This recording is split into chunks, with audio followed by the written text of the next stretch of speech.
ገዳም ወንያት አቡነ ሐራ ድንግል አንድነት ገዳም የተመሰረተው በኢትዮጵያዊው ጻድቅ በአቡነ ሐራ ድንግል በ1574 ዓመተ ምህረት ሲሆን ጻድቁ በዚህ ቦታ ላይ 50 ዓመት ያህል ጸልየውበታል። በአፄ ሱስንዮስ ዘመን የተነሱ ታላቅ ጻድቅ ናቸው።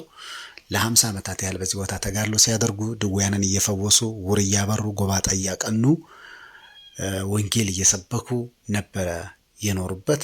ጻድቁ በዚህ ቦታ ሲጸልዩ የማነ ብርሃን የሚባል አህያ ነበራቸው፣ እንደ ሰው የሚያገለግላቸው። በአንገቱ ላይ ቃጭላለችው።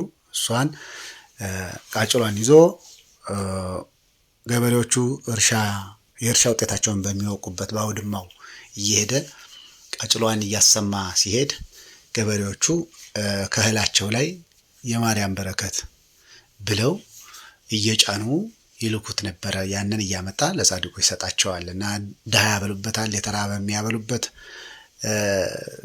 ከገበሬዎቹ እየተሰበሰበ አህያው እየሰበሰበ እያመጣ ይሰጣቸው ነበር። አህያቸው ባረፈ ጊዜ ደግሞ እንደ ሰው ነው አልቅሰው የቀበሩት።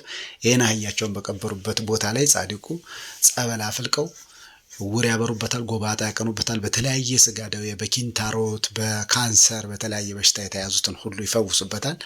አሁንም ድረስ ይሄ ገቢረ ተአምር እየተደረገበት ይገኛል። በዚህ ገዳም ሄዶ ከተለያዩ የስጋ ደዌ የማይፈወስ የለም። ከ15,000 እስከ 30,000 እስከ 50,000 ድረስ አሁን እየደረሰ ነው ጸበልተኛው ቦታው ላይ ያለው ማለት ነው። በጣም ብዙ ገቢረ ተአምር የሚሰራበት ድንቅ ገዳም ነው።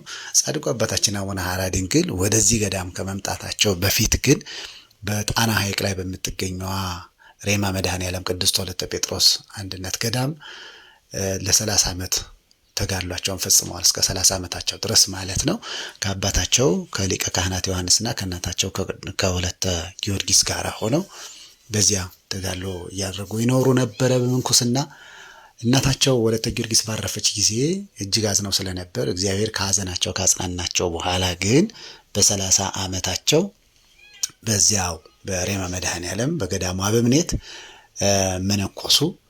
ከመነኮሱ በኋላ ከመነኮሱበት ቦታ ላይ 14 ዓመት ሙሉ በአጽንዖ በዓት ቆይተዋል ጻድቁ በዛው በሬማ መድኃኔዓለም ማለት ነው።